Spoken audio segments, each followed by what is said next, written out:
언팩 행사의 여운이 아직 채 가시지 않은 그때의 그 노래가 머리에 자꾸만 맴도는 8월의 셋째 주입니다. 노트9 관련해서 뭐 대단한 게 없었다, 살짝 아쉬워하는 그런 분들도 계시는 것 같습니다. 그래도 이런 행사 그 자체가 축제인 저와 비슷한 분들께는 또 하나의 좋은 추억이 생겼으리라 믿습니다. 오늘은 노트9의 여러가지 특장점 중에 제가 가장 관심을 가지고 살펴본 워터 카본 쿨링 시스템에 대해 간단히 정리해보는 시간을 가져보도록 하겠습니다. All about IT Gadget Soul. 국내 기사들 중에 이 내용을 가장 자세하게 설명하고 있는 기사가 바로 이 아시아경제의 스마트폰 안에 진짜 물이 들어있다, 이런 제목의 기사인데요. 내용을 간단히 정리해보면 기존 노트 8에 비해 방열판이 3배 커진 점, 그리고 AP와 방열판 사이에서 열을 전달해주는 이 탄소 섬유 시트의 열전도 성능이 3.5배 커진 점을 이야기해 볼 수가 있습니다.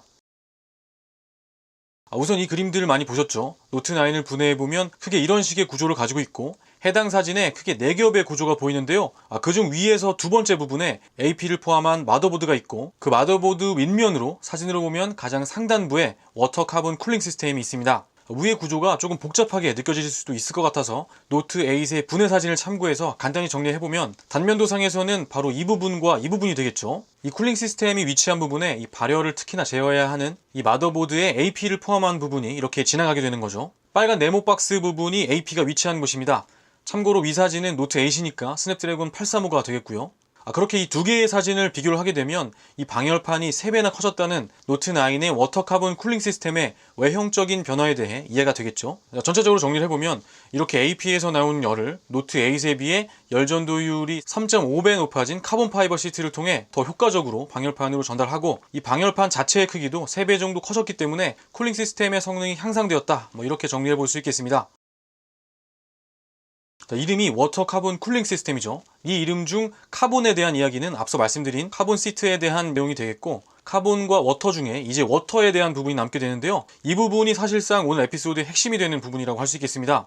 히트파이프 안에 액체 상태의 물질이 냉매로 들어있다는 거죠. 우선 먼저 살펴봐야 할 점이 있는데요. 해당 기사에서는 이 기술을 2016년 업계 최초로 삼성에서 선보였다, 이렇게 이야기를 하고 있습니다. 정말 삼성에서 업계 최초로 시도한 게 맞는 걸까요? 결론부터 말씀드리면 사실과 조금 다르죠. 이 내용을 위해 몇 년 전에 있었던 퀄컴의 흑역사에 대해 이야기를 좀 해야 할 것 같습니다. 한때 화룡으로 불리던 AP가 있었죠. 스냅드래곤 810. 기본 스펙 자체는 나쁘지 않았는데 극악스러운 발열로 스로틀링이 쉽게 걸려 실제 성능을 제대로 내기가 어려웠던 그런 AP였죠. 스마트폰 제조사들에게는 특히나 고민되었던 그런 시기였는데요. 이때 나름 기술로 이 위기를 정면 돌파하려고 했던 몇 개의 기업이 있습니다. 그중 대표적인 기업이 소니와 마이크로소프트인데요. 소니는 2개의 히트파이프를 장착했고, 마이크로소프트는 루미아 950 XL에 하이브리드 리퀴드 쿨링이라는 이름의 쿨링 시스템을 사용했죠. 이 리퀴드 쿨링이라는 이름에서 이미 짐작하셨겠지만 삼성이 업계 최초라는 말은 조금 수정되어야 할 것 같고, 삼성은 1년 뒤인 갤럭시 S7 출시에 와서야 관련 기술을 사용을 하게 됩니다. 간단히 정리해보면 히트파이프 내부의 냉매가 액체 상태에서 기화되면서 주변의 열을 빼앗아 온도가 내려가는 그런 원리라는 거죠. 그렇습니다. 언젠가 과학 시간에서 배웠던 흡열 반응에 대해서 이야기를 하고 있는 거죠. PC 조립 관련해서 잘 아시는 분들이나 이 과학에 관심이 많으신 분들께는 의아한 부분이 있죠. 흡열 반응으로 온도가 내려간다고 설명을 하려면 계속해서 냉매가 들어오고 기화가 되는 과정이 반복이 돼야 하는데, 이 냉매가 히트파이프 안에 갇혀있기 때문에 흡열 반응을 통한 효과가 상쇄가 되죠. 물론 단기간에는 국소적으로 냉각의 효과가 있다고 볼 수도 있지만 장기적으로는 흡열 반응을 통해 냉각이 이루어진다, 이렇게 이야기하기 좀 어려운 부분이 있습니다. 이 시스템 전체를 설명하기 위해서는 이 히트파이프 안의 액체를 냉각의 역할로 설명하는 것보다는 방열판 전체로 고르게 열을 분산시키는 성격으로 설명을 했었어야 하죠. 어찌됐든 이 내용을 다시 한번 정리해보면 워터 카본 쿨링 시스템의 워터와 카본, 두 개 중 카본은 카본 시트를 장착해서 방열판으로의 열전도율을 높였다는 부분, 그리고 히트파이프 내부의 액체로 이 열이 방열판 전체로 고루 전달돼 전체적인 냉각 효율이 올라갔다는 부분, 이렇게 정리를 해보면 될 것 같습니다.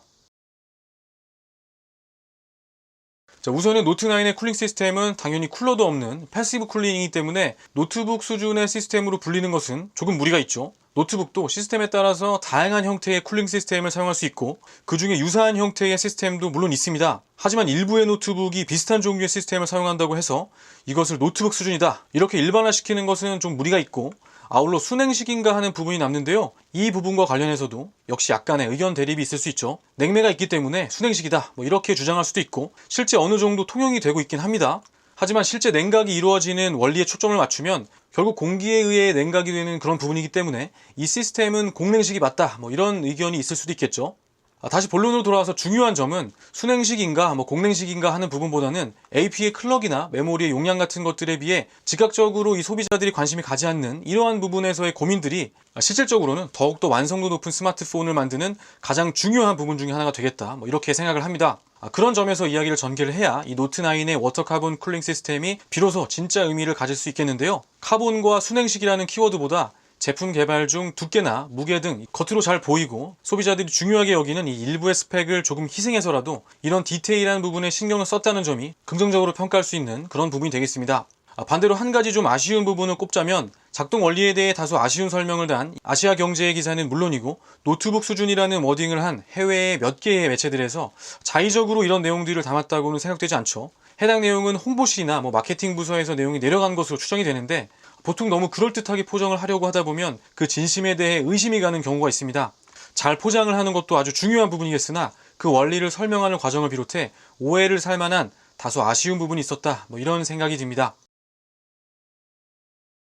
다소 따분한 내용이 되진 않았을까 걱정이 조금 앞섰는데요.